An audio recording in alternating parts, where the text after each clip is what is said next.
quand Dieu t'éprouve, c'est pour démontrer aux hommes qu'en réalité, malgré les larmes, malgré les difficultés, malgré la souffrance, ton choix c'est Jésus. Il faudrait bien que les hommes sachent pourquoi tu as choisi Jésus. Et ça c'est le travail de Dieu, de démontrer aux hommes pourquoi tu as choisi Jésus. Ce n'est pas ton travail, c'est le travail de Dieu. Et comment il le fait? Il va t'imposer des humiliations. Et il va laisser le diable une brèche pour venir exagérer. Là où Dieu devait s'arrêter, le diable va au-delà. Parce que vous savez, quand le père châtie, il y a une limite. Parce que c'est lui le papa. Que quelqu'un dise à son frère, il est question de paternité. C'est lui le père. Même quand il te frappe, il y a des limites. Il sait que quand je frappe, je ne dois pas trouer l'œil de mon fils. Parce que c'est mon fils. Mais quand le diable vient t'attraper, le diable n'a pas pitié de toi. Le diable ravage. Mais même lorsque le diable ravage, Dieu veille sur quelque chose. Dis avec moi, il veille sur quelque chose. Parle avec autorité mon frère. Dis avec moi, il veille sur quelque chose. Il veille sur le fait qu'il y a des choses que le diable ne doit pas toucher. Il a dit au diable avec Job, touche tout ce que tu veux, mais ne touche pas à sa vie. Laisse sa vie tranquille. Même lorsque le diable volera, il y a des choses qu'il ne volera pas. Ça te localise, c'est gratuit. Même lorsque le diable touchera, il y a des choses qu'il ne touchera pas. Dis avec moi l'exclusivité de Jésus. Parle avec autorité l'exclusivité de Jésus. Ne parle pas comme quelqu'un qui dort. Dis-moi l'exclusivité de Jésus. Il y a des choses que le diable ne touchera pas. Même s'il touche à tes études, il ne touchera pas à ta santé. Même s'il touche à tes enfants, il ne touchera pas à leur vie. Même s'il touche à ta maison, il ne touchera pas à tes finances. Ce diable ne touchera pas à certaines choses. Parce que Dieu lui dit, ça tu touches pas. Tu peux le traumatiser comme tu veux, mais ça, tu ne touches pas. C'est comme ça qu'il y a des gens qui ont remarqué, certainement, que pendant le temps d'humiliation, il y a des choses, malgré les difficultés, des choses qui ne bronchaient pas. Il y a un domaine ou des domaines de ta vie qui ne subissaient pas l'humiliation. Pourquoi? Parce que là-bas, Dieu a mis la limite. Alors je dis à une personne, tu ne peux pas être enfant de Dieu sans vivre cette première étape. C'est impossible. Pourquoi? Parce qu'il faudrait que tu nous démontres que tu as choisi Jésus. Et Dieu va utiliser cette voie-là pour que tu nous démontres à nous tous, que ce soit à l'église, que ce soit au travail, peu importe, que tu nous démontres que tu n'as pas suivi Jésus pour être millionnaire sur terre. Tu as suivi Jésus parce qu'il est mort pour toi. Et là, dans les larmes, dans la joie, Dieu veut démontrer que tu t'agrippes à lui. C'est pourquoi le diable a dit à Job, à Dieu plutôt. Le diable dit à Dieu, mais attends, toi tu crois que Job t'aime de manière désintéressée? Mais de quoi tu parles? Job ne t'aime pas pour rien. Job t'aime parce que tu l'as béni. Il a des enfants bénis. Tous ses enfants sont riches. Est-ce que tu sais que tous les enfants de Job étaient riches? Du premier au dernier, tous étaient. Ça tombe sur toi. Tu as été distrait, je disais que ça tombait sur toi. C'est-à-dire que le diable dit à Dieu, tous ses enfants sont riches, Job ne manque de... Lui-même, il est multimillionnaire. Tu voudrais que Job puisse te lâcher, pourquoi? Il te prie parce que tu as tout donné. Et j'aime ce que le diable dit quelque part. Il dit, au-delà de tout donner, tu l'as protégé. Comme j'ai l'habitude de dire, si le diable dit que tu es protégé, c'est qu'il a fait un tour chez toi. Si il ne fait pas un tour chez toi, il ne peut pas savoir que tu es protégé. C'est que le diable était passé chez Job depuis longtemps. Le diable a essayé, mais il a vu des murailles. Par l'autorité du Saint-Esprit, il verra des murailles. Il vient, même s'il vient cette nuit, qu'il voie des murailles. Ça tombe sur toi, tu es localisable. Même s'il vient la journée, qu'il trouve à Marie-Zakaya, même s'il n'y a personne dans la maison, même si vous êtes tous en voyage, que ta maison soit en feu et qu'il y ait des murailles. Le diable a dit, tu l'as protégé. En d'autres termes, Seigneur, tu sais, je fais un tour là-bas, j'ai essayé. J'ai envoyé des maladies. J'ai fait des incantations. Mais rien ne passe. Mon frère, il y a des maisons comme ça. Il y a des familles comme ça. Les incantations, les envoûtements ne passent pas. Chez toi, ça ne passera pas. Quoi qu'il se passe, ça ne passera pas. Et donc Job, il a été éprouvé par Dieu. Il a subi une humiliation de haut niveau. Job est arrivé à un point, le multimillionnaire, il est arrivé à un point où il dormait dehors avec des chiens. Il avait des gales. Il avait des plaies partout. Il ne pouvait même pas se gratter avec ses doigts, parce que quand il se grattait avec ses doigts, il trouait les boutons et ça créait des pus. Alors, qui grattait Job? La langue des chiens. Les chiens venaient lécher Job. Et de cette manière, il sentait au moins la douleur baisser. Job dormait avec des chiens, alors que c'était un homme fort riche. Job avait tout perdu. Pourquoi? À cause de deux choses. Le diable voulait démontrer à Dieu que cet homme t'aime à cause de l'intérêt. Dieu voulait démontrer aux hommes que cet homme m'aime parce que c'est moi qui l'ai choisi. Ce n'est pas parce que j'ai fait de lui un millionnaire. Je dis à quelqu'un, si tu es enfant de Dieu, tu vivras cette épreuve même 1000 fois dans ta vie. À chaque étape, quand tu dis à Dieu, élève-moi, c'est bien. Mais à chaque élévation, Dieu va créer cette humiliation. Parce qu'à chaque élévation, tu dois montrer aux hommes que c'est Dieu que tu as choisi. Est-ce que quelqu'un me capte bien? Laisse-moi te dire une chose que tu vas retenir et écrire. Et enseigne-la à tes enfants si c'est possible. Dieu ne vit pas avec des fils ou des filles qui s'agrippent à lui par intérêt. Dieu vit avec ceux qui l'ont choisi à cause de la croix. C'est une question de croix. Tu choisis Christ à cause de la croix, parce qu'il est mort pour toi. Et là maintenant, Dieu permet cette épreuve pour que les hommes disent, c'est vraiment Jésus que tu as suivi. Mais il y a une tristesse que je constate dans le monde d'aujourd'hui. Le temps de la fin, dont l'apôtre Paul a parlé longuement. Dans le monde d'aujourd'hui, même lorsque Dieu n'a même pas encore commencé à t'éprouver, Dieu est encore au début, tu commences déjà à quitter tout ce qui est spirituel. Tu quittes l'église, tu arrêtes la prière, tu arrêtes les jeûnes, tu ne vas plus nulle part pour prier, tu arrêtes les retraites. Même ta vie de prière, même avant de dormir, tu coupes. Pourquoi? Parce que ces derniers temps, je ne vois pas clair, alors que Dieu n'a même pas encore commencé. Dieu n'a même pas encore touché. Il a seulement essayé de te toucher. Mais tu as déjà régné. Tu as déjà abandonné. Parce que tu crois que Dieu est un Dieu bonbon. Dieu n'est pas un Dieu bonbon. Dieu n'est pas un Dieu bonbon. C'est-à-dire, Dieu n'est pas là pour te donner des bonbons et des bonbons et des bonbons. Si Dieu est un Dieu bonbon, il va créer en toi la carie. C'est-à-dire, Dieu n'est pas là pour te donner seulement ce que tu veux. Dieu, il est là d'abord pour être ton père. Sois d'abord son fils. La relation qu'il y a entre toi et ton père biologique n'est pas une relation du matériel. Ce n'est pas lié au matériel. Tu ne l'aimes pas parce qu'il t'a fait étudier. Non, l'ADN, c'est ton papa. C'est ça qui fait que si je mets ton papa ici, même s'il est mort, si on le ressuscitait, je mets ton père ici et je mets un autre papa ici, tu vas aller chez ton papa. Le choix est clair entre ton papa et le papa d'autrui. Qui est hypocrite, qui ne va pas dire amen? Celui qui a dit amen n'est pas hypocrite. Quand ton papa est ici, le papa de ton voisin est là, tu vas où? Même s'il t'avait fait souffrir. Ah mais oui. Ah mais toi tu peux, peut-être que tu ne comprends pas parce que toi, ton papa il est vivant et puis donc il y a des épreuves que tu n'as pas encore vécues. Mais si tu as déjà vécu certaines épreuves, tu vas comprendre ce que ton voisin a dit. Même s'il t'a fait souffrir dans l'enfance, si on met ton papa là, on met un autre papa, on dit choisis qui va se noyer aujourd'hui. Ah ah. Tu vas dire carrément, laissez un peu, je pars avec mon papa. Tu ne vas pas donner la suite, mais tu vas partir avec ton père. C'est une question d'ADN. Ce n'est pas une question des maisons, des voitures, d'études. L'intérêt n'est pas matériel. C'est bien au-delà du matériel. Dieu t'éprouve parce qu'il veut que tu démontres aux hommes que toi et lui, c'est une histoire d'amour. C'est bien au-delà du matériel. S'il te donne, gloire à Dieu. Il ne te donne pas, il reste ton Dieu. Est-ce que quelqu'un m'entend bien? Une véritable femme est celle qui vit avec un homme parce qu'elle l'aime, c'est tout. S'il a l'argent, tant mieux. S'il n'en a pas, tant mieux.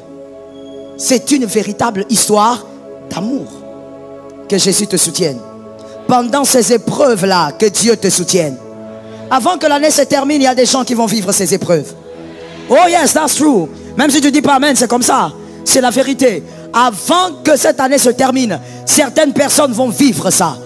Dieu va imposer l'humiliation. Le diable va passer par là. Et toi, tu devras démontrer à nous tous que Jésus-Christ est ton Seigneur. Même en rampant, dis Jésus-Christ est Seigneur. Même avec la maladie, dis Jésus-Christ est Seigneur. Même quand on te dit que tu n'iras pas, je ne sais pas où, dis Jésus-Christ est Seigneur. Parce qu'à chaque fois qu'il y a cette humiliation qui passe, Dieu descend. Lorsque l'humiliation passe, la première humiliation, Dieu vient. Comme il était venu chez Job. Et quand il vient, Marazaka, il y a des choses qu'on ne citait pas dans ta vie, on commence à les citer. Comme dans le cas de Job. On a dit qu'il avait des enfants, ils étaient riches, mais on ne les a pas cités. Mais lorsque Dieu est venu, après l'épreuve, on a cité les noms de ses filles. Et on a bien dit que ses filles étaient belles. Mon frère, la beauté, Dieu s'en occupe aussi. C'est-à-dire que quand Dieu lui-même t'envoie un enfant façon, il sait. Ah, let me tell you. Il sait qu'il t'a envoyé un enfant façon. Parce que la parole de Dieu ne dit pas des premiers enfants de Job qu'ils étaient beaux. Il dit seulement qu'ils étaient riches. Mais les autres, quand ils sont venus, la Bible dit, elles étaient belles. Lorsque Dieu revient après l'épreuve, la qualité de la bénédiction change. Ça tombe sur quelqu'un au nom de Jésus. La qualité de la bénédiction. Dis à un frère, la qualité va changer. Dis à un autre, la qualité va changer. Voilà pourquoi ma soeur, tu dois être enseignée. Arrête de fuir l'humiliation que Dieu impose. Parce qu'après ça, c'est une question de qualité de bénédiction. Il y a certaines bénédictions que tu célèbres aujourd'hui. Je te dis, c'est prophétique. Il y a des bénédictions que tu célèbres aujourd'hui. Tu ne devrais pas traverser avec en 2024. Ça ne va pas tenir. Ça ne va pas résister au vent de 2024. Est-ce que quelqu'un m'entend bien? Ça ressemble un peu à des maisons que de fois, laisse-moi donner un exemple. Vous voyez quand on va en campagne ou quand on va camper, il y a des tentes qu'on pose, n'est-ce pas? Ces tentes-là, ça peut marcher. Mais lorsque vous allez dans certains endroits, les tentes-là ne marchent pas. À cause du vent, à cause peut-être de la tornade qui peut venir. C'est pour te dire qu'il y a certaines bénédictions que toi tu célèbres cette année. Mais pour 2024, il faudra plus solide que ça. Parce qu'en 2024, Dieu va t'imposer une autre vitesse. Et pour cela, il faudrait un autre type de bénédiction. Mais écoute bien et enseigne-les à tes enfants si possible. Une autre bénédiction ne vient pas lorsque la première n'a pas été caduque. Quand est-ce que la première devient caduque? C'est quand l'humiliation passe. Quand l'humiliation est passée, Dieu est resté debout. La première bénédiction est caduque, la deuxième doit remplacer. Oh, je dis à quelqu'un, Seth doit remplacer Abel. Les lecteurs de la Bible ont dit amen. Je dis Seth doit remplacer Abel. C'est comme ça. Mais avant que Seth remplace Abel, il faut que Abel... Je te bénis. Tu lis la Bible. Il faut lire la Bible. Abel doit mourir. Seth ne vient pas pour rien. Abel doit entrer sous terre. Mais quand Abel meurt, ça fait pleurer. Quelqu'un va pleurer cette année. Oh oui. Il y a quelqu'un qui va pleurer cette année. Parce que Dieu va t'imposer certaines humiliations. Précisément celle-ci. Où lui-même t'éprouve, le diable te tente. Pourquoi? Il veut que tu passes à une autre étape. Tu es trop resté sur cette montagne, tu dois déménager. Et je vais te dire une chose, mon frère, avant d'évoluer. Écoute-moi bien. Le secret pour vaincre cette humiliation. Le secret pour vaincre cette humiliation. Donc la première humiliation, qui est appelée? Merci. L'œil de Dieu. Pour vaincre ça, la solution est unique. Tu ne dois pas être amnésique. Tu dois avoir une très bonne mémoire. C'est le secret pour vaincre cette humiliation. Tu dois avoir une mémoire magnifique. Tu dois refuser l'amnésie. Que quelqu'un me dise je refuse. Tu dois refuser l'amnésie. Il n'y a pas autre chose qui va te faire vaincre. Écoute, ne te mets pas à dire Saint-Esprit, viens me soutenir. Il te soutient déjà. Mais c'est à toi maintenant qui dois comprendre que tu es déjà soutenu. Comment tu dois le comprendre? Ne sois pas amnésique. Lorsque tu traverses les humiliations, rappelle-toi de ce qu'il a fait il y a 2 ans. Rappelle-toi d'où il t'a sorti il y a 5 ans. Rappelle-toi que les gens ne te respectaient pas, mon frère. Rappelle-toi. Rappelle-toi que les gens ne te saluaient pas comme aujourd'hui. Jésus a fait un travail. Dis-moi, il a fait un travail. Ne fais pas semblant. Dis-moi, il a fait un travail. Ne sois pas amnésique. Rappelle-toi. À chaque fois que tu vas te rappeler, l'énergie spirituelle va se relever. À chaque fois que tu vas te rappeler combien il avait guéri tes enfants, tu auras la force pour te réveiller spirituellement. Tu auras la force de dire, je ne mourrai pas, je vivrai. Et j'annoncerai les œuvres de l'Éternel. Tu pourras dire ça.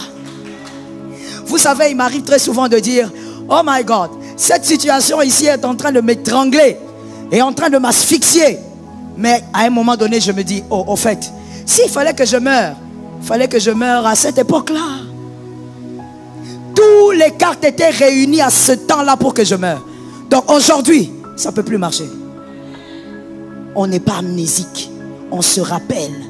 Des fois même les choses qui font que tu te décourages dans la foi. Tu bloques tous les numéros de tous les frères de l'église. Tu bloques les numéros du pasteur. Tu dis je ne veux plus entendre parler de personne parce que c'est que je vis. Mon frère, tu es amnésique. C'est parce que tu souffres de l'amnésie. Tu as oublié ce que Jésus a fait pour toi. Tu as oublié dans quoi tu étais il y a quelques années. Tu as oublié qu'il y a quelques années, toi tu n'aurais jamais loué une maison comme ça. Tu ne rêvais même pas louer une maison comme ça. Tu as oublié. Mon frère, tu peux te cacher devant les hommes, pas devant Dieu. Oh yes. Devant les hommes, tu vas faire semblant parce que tous les hommes aujourd'hui, comme j'ai l'habitude de dire, écoute-moi et regarde-moi. Tous les hommes aujourd'hui et moi dedans, on te connaît aujourd'hui. On te connaît maintenant. On te connaît le toi d'aujourd'hui. Mais le toi là d'avant là, il n'y a que toi et Dieu qui connaissaient. Et tu te rappelles qu'il y a quelques années, il y a des gens qui se seraient jamais arrêtés pour te saluer. Oh yes. Même dans ta famille, des fois on s'étonne. C'est vraiment toi. Dernièrement, il y a un frère qui me disait, ma tante ne fait que s'étonner. Quand elle vient chez moi, elle fait que dire, oh, c'est toi ici. Oh, c'est vraiment. Même quand je lui dis, assieds-toi, je vais te servir un verre. Non, non, non, non, non, non. Hey, c'est vraiment toi. Même les gens de la famille s'étonnent. Pourquoi? Dieu t'a pris quelque part. Est-ce que quelqu'un m'entend bien? Est-ce que je peux ouvrir une parenthèse? Voilà pourquoi je veux dire à une personne, dans la présence de Dieu, oh my God, fais tomber un petit galon. Déjà, il faut en avoir. Hein? Dans la présence de Dieu, fais tomber ça. Quand il faut adorer, tu adores, tu oublies tout le monde. Parce que ces autres-là n'étaient pas capables de te sortir du trou dans lequel tu étais. Et ce n'est même pas seulement une question de vie sociale, mais même par rapport au péché. Il y a des péchés que tu as abandonnés. Aucun homme ne sort du péché. Aucun. Aucun pasteur n'a la capacité de sortir du péché. Il n'existe pas. Si on t'avait dit, on t'a menti. Je te dis ici, on t'a menti. Il n'y a pas de pasteur qui a le pouvoir de te sortir d'un péché. Lui-même, il se bat avec. Lui-même, il lutte avec comme il est là. Peut-être même que la nuit, il ne dort pas. Hein, je parle ou je laisse. Je parle ou je laisse. Je te choque bien. Hein? Peut-être que même lui-même, la nuit, il ne dort pas. Parce qu'il est en train de prier, Seigneur, pardon, pardon, pardon, pardon. Il a fait beaucoup de prières de repentance la nuit, le matin. Alléluia. Je veux dire à quelqu'un, nous tous, on se cache derrière Jésus. Ah, je te dis. Nous nous cachons derrière Adonai. Donc que personne ne te fasse croire qu'il a le pouvoir de te délivrer d'un quelconque péché. Ma soeur, arrête de te faire tromper inutilement. Que les sœurs me donnent un amen. Les sœurs, je ne vous ai pas entendu. Donnez-moi un meilleur amen. Voilà. Parce que quand on vous amène sur les endroits façon, vous avez le courage d'aller. Lorsqu'on t'amène je ne sais où, je refuse de donner des précisions parce que je refuse d'être fusillé. Lorsqu'on vous amène je ne sais où, et on commence à te dire, non tu vois, je vais te oindre et ça va te délivrer de tout démon.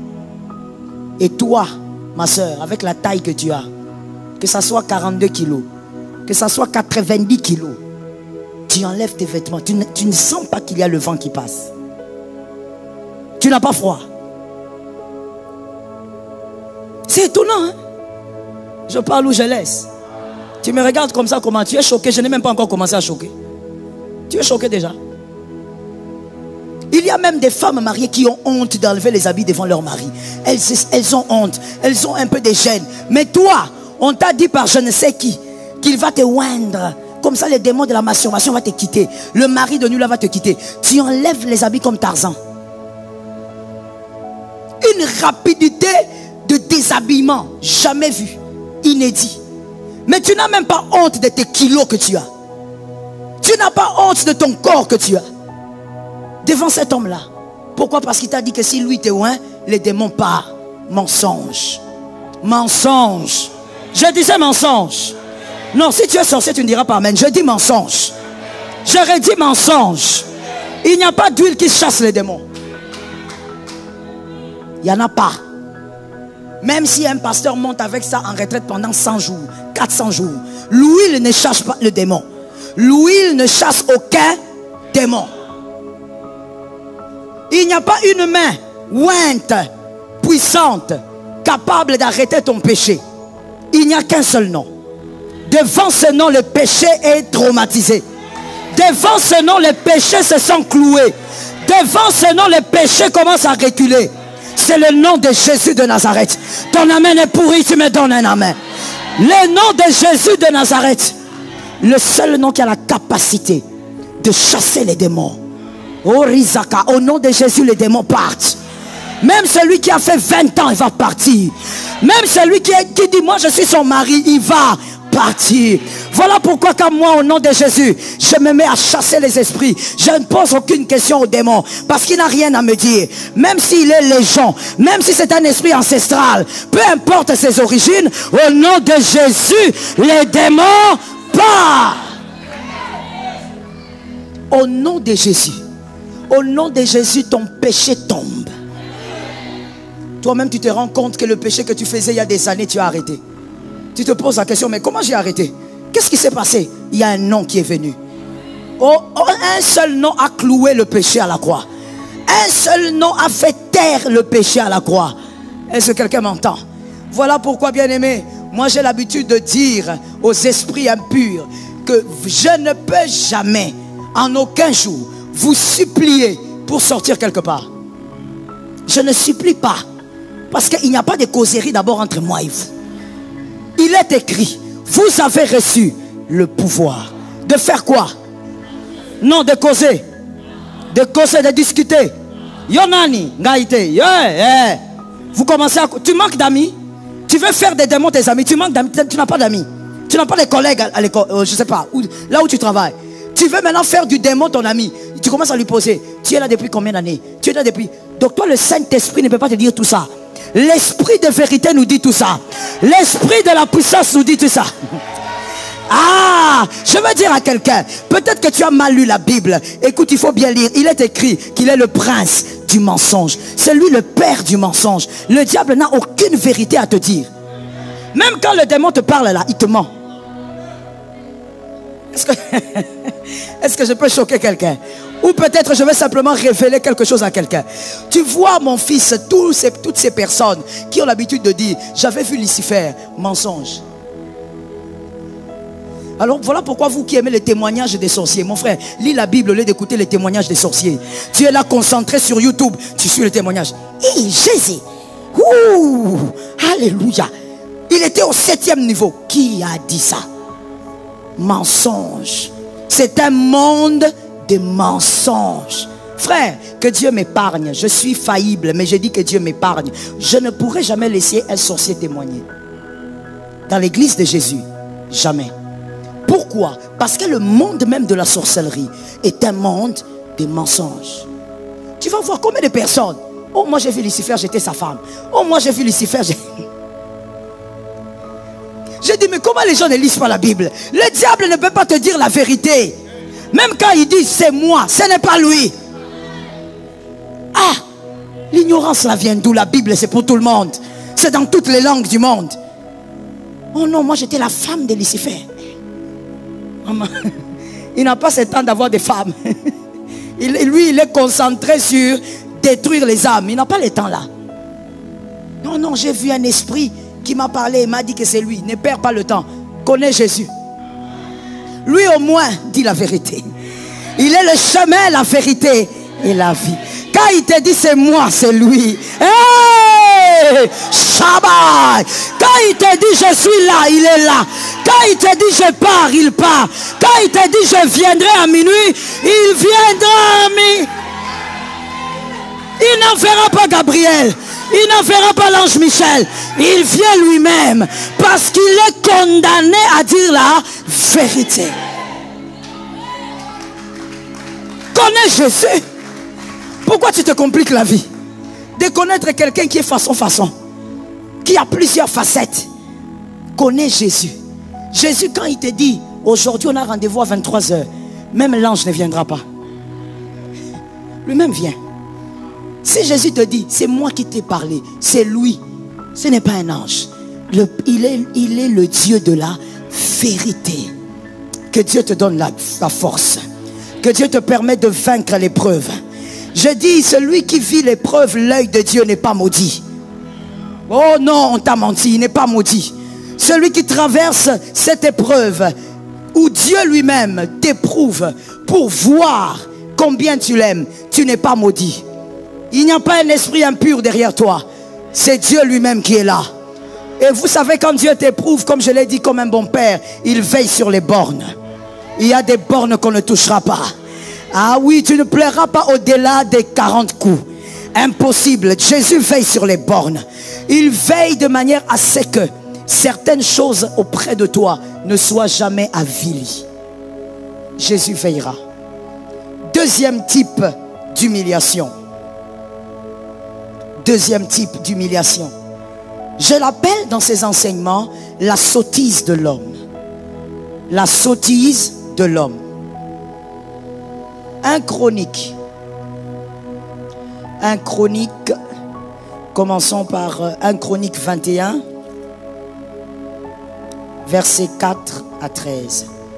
S'il vous plaît, pendant les 30 jours, n'oubliez pas de venir avec votre carnet et votre Bible pour vérifier ce qui est écrit. 1 Chronique 21, 4 à 13. Mais lisons le verset 8. Et David dit à Dieu, j'ai commis un grand péché. Que quelqu'un me dise un grand péché. En faisant cela, maintenant, daigne pardonner l'iniquité de ton serviteur, car j'ai complètement agi en insensé. David dit, pardonne-moi. Pardonne-moi, j'ai agi en insensé. J'ai commis une bêtise. Pardonne ton serviteur. Qu'est-ce que David au fait avait fait? Quand vous lirez plus haut, Dieu a interdit à David de faire le dénombrement du peuple. David est quand même allé, il a fait le dénombrement.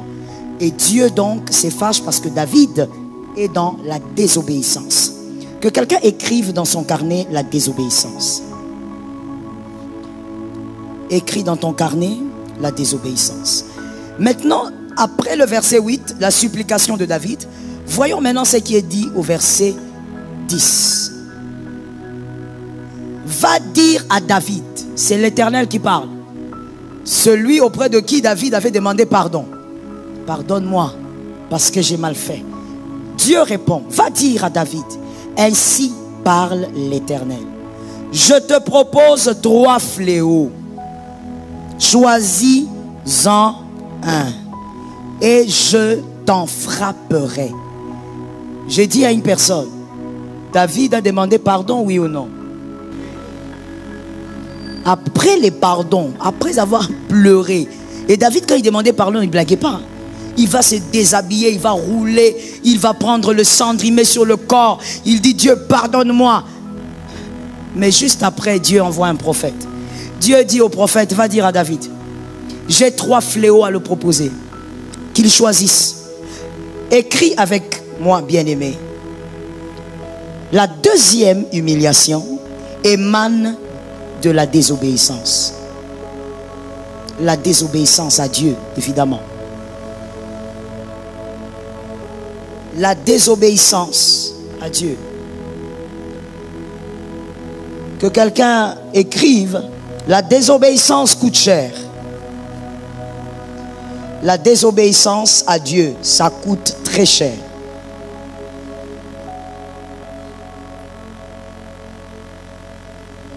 David a supplié Dieu, mais voici, Dieu donne quand même 3 fléaux. Et la réponse de David, un peu plus bas, vous verrez ça, vous lirez ça à la maison. Un peu plus bas, David dit, je préfère encore tomber entre tes mains que tomber entre les mains de mes ennemis. Parce que David, Dieu avait proposé à David 3 fléaux, la maladie ou l'ange de la mort qui frappe Israël, ou encore que la guerre vienne d'un autre peuple et qu'on terrasse David. David a dit non, pas la guerre, pas mes ennemis, je préfère tomber entre tes mains. Que l'ange de la mort vienne frapper Israël pendant 3 jours. Pourquoi? Parce qu'un seul homme a désobéi à Dieu. On a puni tout le peuple. Pourquoi on a puni le peuple à cause d'un homme? Parce que celui qui a désobéi n'était pas n'importe qui, c'était un roi. Je le dis autrement, parce que celui qui désobéit porte le peuple. Ce soir, le Seigneur a sélectionné les personnes qui sont venues. Ce sont les personnes qui portent des peuples. Vous portez sur vos épaules des générations. Lorsque vous priez, vous n'êtes pas seul. Lorsque vous péchez, vous n'êtes pas seul. La désobéissance à Dieu coûte cher. 1 Samuel 15, 22. 1 Samuel 15, 22. Il est écrit quoi? L'obéissance vaut mieux que le sacrifice.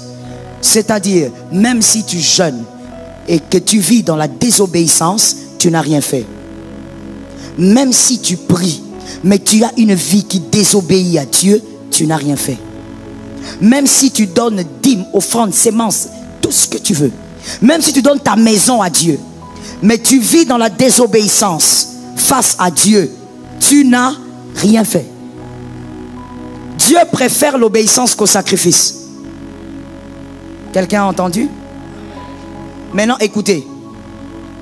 Certains hommes préfèrent le sacrifice que l'obéissance. Voilà pourquoi il y a des gens qui risquent de t'induire en erreur si tu ne lis pas la Bible. Des personnes qui vont t'acclamer parce que tu donnes régulièrement ta dîme. Tu donnes régulièrement ta dîme, mais est-ce que ta vie plaît à Dieu? Est-ce que tu vis dans l'obéissance? Si tu ne vis pas dans l'obéissance, ta dîme ne coûte pas. Ça ne compte même pas. Dieu ne l'a même pas vu. Tu n'as rien fait. Certaines personnes vont t'encourager en te disant, oh oui, va mangengenge, 10 jours, 30 jours, 50 jours, à sec, alléluia. Tu montes sur l'arbre et tu commences à parler en langue. On va t'acclamer pour ça. Mais le problème c'est que Dieu ne te regarde même pas. Pourquoi? Parce que le sacrifice sans obéissance ne veut rien dire. Obéis à Dieu plus que tu ne te sacrifies. Je reprends la phrase que tu vas dire à un voisin. Obéis à Dieu plus que tu ne te sacrifies. Obéis à Dieu.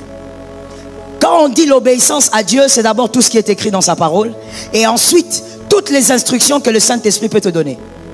Au travers ton voisin, au travers toi-même tes rêves, au travers, je ne sais pas, un homme de Dieu. Toutes les instructions qui viennent de Dieu. Obéis au point et à la virgule. Obéis à Dieu plus qu'aux hommes. Mon frère, après cette vie, le ciel existe. Ma soeur, après ça, il y a le ciel à vivre. Ne va pas en enfer parce que tu veux obéir à un homme. Je te parle? Je te parle? Si je te dis quelque chose qui est contre la parole de Dieu, ne fais pas. Est-ce que quelqu'un m'entend bien? Si du haut de la chair sacrée, je commence à te dire des choses qui n'ont rien à voir avec Dieu, sors de l'église. Sors même en courant. Obéis à Dieu, pas d'abord aux hommes. Obéis à un homme quand il est dans le couloir de Dieu. Oh yes. Comme qui dirait, si tu es l'ami de Dieu, tu es mon ami. Si tu n'es pas l'ami de Dieu, même si tu es l'ami de mon papa, tu n'es pas mon ami. Je dis quelque chose et je répète ça. Que les hommes intelligents saisissent ça pour leur famille. Si tu es l'ami de Dieu, tu es mon ami. Si tu n'es pas l'ami de Dieu, même si tu es le meilleur ami de mon père, tu n'es pas mon ami. Tu es un adversaire pour moi. Pourquoi? Parce que celui qui est l'adversaire de Dieu est mon adversaire. Fais attention à l'obéissance. Aujourd'hui, dans l'église d'aujourd'hui, dans l'église actuelle. Et je parle de l'église locale dans le monde entier. Il n'y a pas un continent qui est épargné, mon frère. Tous les continents sont dedans. Dans le monde d'aujourd'hui, les chrétiens, malheureusement, nous vous avons habitués avec un évangile qui vous encourage à faire des sacrifices sans l'obéissance. C'est comme ça qu'une prostituée peut t'amener la dîme, tu prends. C'est quel type de dîme que tu prends? Là où le diable a été roi, elle a fait la prostitution. Elle a d'abord détruit son corps. Et puis, elle a invité le diable. Toi, tu prends la dîme, tu dis c'est la dîme. Donc, si je comprends bien, parce qu'il est écrit que la dîme, c'est qu'on sort, l'un dixième qu'on sort de la sueur de son front. Donc, toi, tu comptes la sueur de la prostituée. Faut qu'on compte ça aussi. Et tu verras même quelqu'un d'autre. Il sait d'où tu viens, monsieur. Il sait que tu viens d'escroquer là-bas. Tu viens de prendre l'argent des militaires. Tu as pris leur argent. Tu as détruit, tu as coupé les salaires des militaires. La personne sait. Mais quand elle vient, elle dit, alléluia, prenez cet argent, mettez dans le panier. Elle ne veut même pas te poser la question. Pourquoi? Parce qu'elle sait que c'est de l'argent sale. Lorsqu'on prend le salaire d'un homme qui a souillé, qui a travaillé, lorsqu'on prend ce salaire, lorsqu'on ampute ce salaire, c'est un salaire, c'est qu'on amène soi-disant à l'église, c'est quelque chose de sale, c'est de l'argent sale. Parce que c'est la sueur de quelqu'un, c'est sa force, c'est son énergie. L'obéissance vaut mieux que le sacrifice. Sacrifie-toi pour Dieu, mais obéis plus. Lorsque Dieu te regarde, qu'il soit content de voir ce que tu fais comme signe d'obéissance pour lui. Que le sacrifice ne passe jamais avant l'obéissance. Vous savez pourquoi, en tant qu'être humain, nous pensons toujours que le sacrifice est prépondérant face à l'obéissance. Vous savez pourquoi? Parce que l'homme, quand il donne, quand il fait des efforts pour donner, pour lui d'abord, ça coûte. Alors que Jésus, avant que tu fasses tout ce que tu veux, il veut simplement que tu obéisses à ce qu'il te demande. Simple. Est-ce que quelqu'un m'entend? Voilà pourquoi nous avons des personnes que nous célébrons des fois dans les églises locales. On dit, il a beaucoup de zèle, c'est un bon garçon, il est zélé. Oui, ça c'est le sacrifice. Le zèle là, c'est le sacrifice. Tu l'appelles à 16 h, il est là. Tu l'appelles à 21 h, il est là. C'est le sacrifice. Mais en même temps, c'est un grand impudique. Il a fait avorter 5 filles l'année. Et des fois même, vous verrez, je connais l'église locale. Des fois, vous verrez un garçon comme ça, les leaders fermaient les yeux face à son impudicité. Pourquoi? À cause du sacrifice. Non, c'est un garçon qui est toujours là. Il est toujours disponible, n'est-ce pas? Non, non, non, il faut oublier ça. N'oublie pas ce que Dieu n'oublie pas. C'est tout. Dieu dit à David, tu auras 3 fléaux, mon frère. Tu as pleuré, tu as crié, la mort va sortir, mais je t'envoie 3 fléaux. Qu'est-ce que je suis en train de dire à quelqu'un? Le deuxième type d'humiliation que des fois les élus vivent, et la majorité des gens vivent ça, c'est à cause de ta propre désobéissance. C'est pas Dieu qui te tente, c'est pas Dieu qui t'éprouve. Le diable ne te tente pas. Dieu n'a même pas envie de voir ton obéissance. Dieu n'est pas dedans. Tu avais désobéi, est-ce que tu te rappelles? On t'avait dit, mais tu n'as pas écouté. On t'avait averti, tu n'as pas écouté. Tu entends la parole de Dieu, mais tu couches toujours avec les femmes d'autrui. Tu couches toujours avec les filles qui n'ont rien à voir avec ta destinée. Tu es toujours impudique, malgré les prédications. Toi, tu crois que tu es l'homme fort. Tu crois que ta veste te cache, ta chemise te cache, ton pantalon te cache. Tu crois que quand tu mets ta cravate là, tu nous mens nous tous. Mais c'est que tu ne sais pas. Tu ne peux pas mentir quelqu'un. Il y a quelqu'un qu'on ne ment pas. C'est qu'un homme aura s'aimer. Cache-toi devant nous, il n'y a pas de problème. Tu seras le seul à moissonner. On ne sera pas avec toi. La désobéissance. Beaucoup de gens vivent l'humiliation à cause de la désobéissance. Ma soeur, oh moi je ne comprends pas, j'ai trop de déceptions. Quand un homme vient, il me quitte. Ma soeur, est-ce que tu es sûr vraiment que toi et moi on doit s'asseoir pour parler de ça? Si maintenant là tu dois réfléchir par rapport à ce que je dis, est-ce que je dois te donner la chaise pour que toi et moi on cause sur ce sujet là? Toi-même, tu sais qu'à chaque fois qu'un homme veut t'épouser, tu couches avec. Tu es déjà dans la désobéissance. Tu veux que Dieu garde ces mariages-là comment? Il y a quelqu'un qui m'avait choqué pour me dire, pasteur, de toutes les manières, est-ce que vous pensez vraiment qu'il y a un couple fiancé qui se marie sans coucher? Extraordinaire. Je suis sûr qu'il y a quelqu'un aussi qui a dit, ah, mais oui, hein? Moi je ne crois pas. Hein? Extraordinaire. Je lui ai répondu comme ça. Tu sais pourquoi tu crois que c'est impossible? Parce que toi-même tu ne peux pas le faire. C'est tout. C'est comme la psychologie du menteur. Le menteur pense que tout le monde ment. Un grand menteur, il pense que tout le monde ment. Même quand on dit la vérité, lui il voit le mensonge derrière. Parce que lui-même est comme ça. Mon frère, il y a des gens qui sont en couple et qui se marient sans se toucher. Je comprends ton amen. Toi-même, avant de dire amen, même tu as pensé directement comment tu avais attrapé la fille là. Tu as calculé, tu as dit, ah, ça existe. Des personnes qui se marient sans avoir couché avant le mariage. Sans s'être touchés. Parce qu'ils sont forts? Non. Parce qu'ils ont choisi d'obéir.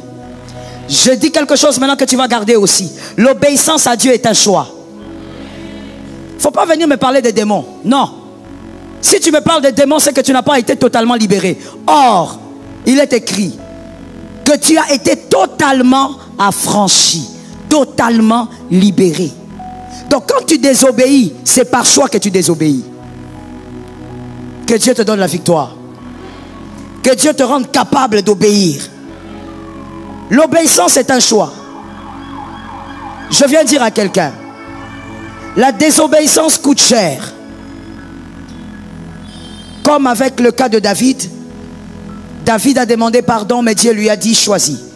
Qu'est-ce que ça nous enseigne aujourd'hui? Ça veut simplement dire que face à toute désobéissance, il y a des conséquences. Le pardon de Dieu existe, mais le pardon de Dieu ne va pas effacer les conséquences. Tu vas subir les conséquences. Tu vas les subir d'une manière ou d'une autre. Alors je veux que quelqu'un retienne ça pour la vie. Les conséquences que vous ne subissez pas immédiatement ou dans un avenir proche révèlent que votre désobéissance a vendu quelque chose dans votre destinée. Si vous désobéissez à Dieu et que vous ne subissez pas les conséquences directes ou après quelques semaines, ne te réjouis pas. C'est pire que tout. Ça voudrait dire que tu vois la désobéissance là que tu as eu à faire, l'acte que tu as minimisé, cet acte a volé quelque chose dans ta destinée, virgule, ou encore ça a volé une personne.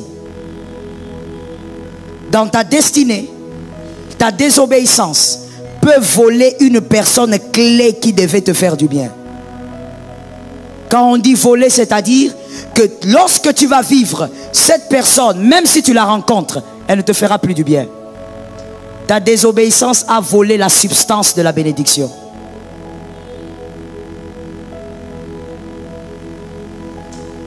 Tout à l'heure, je t'ai dit sur tes épaules, il y a des générations. Lorsque tu désobéis, les fruits de tes entrailles peuvent aussi être en danger quand vous ne subissez pas les conséquences immédiates vous-même. Les fruits de vos entrailles peuvent être en danger. Que Jésus te donne la victoire. Il ne faudrait pas qu'un de tes fils pleure parce que tu avais désobéi. Il ne faudrait pas que l'une de tes filles pleure parce que toi tu as désobéi. Écoute-moi, on ne fait pas les enfants pour qu'ils soient malheureux. On fait les enfants pour qu'ils soient meilleurs que vous. Ça tombe sur celui qui a entendu. Lorsqu'on fait les enfants, c'est pour qu'ils soient meilleurs que vous-même. Même lorsque vous les envoyez à l'école et tout ce que vous faites autour de leur vie, le but normalement, c'est que ces enfants soient meilleurs que vous. Mais quand ton enfant commence à être malheureux comme toi, tu es en train d'échouer. Et il y a quelque chose qui a rattrapé ton fils. Au nom de Jésus, qu'aucune désobéissance ne rattrape ton fils. Ça localise ceux qui sont derrière.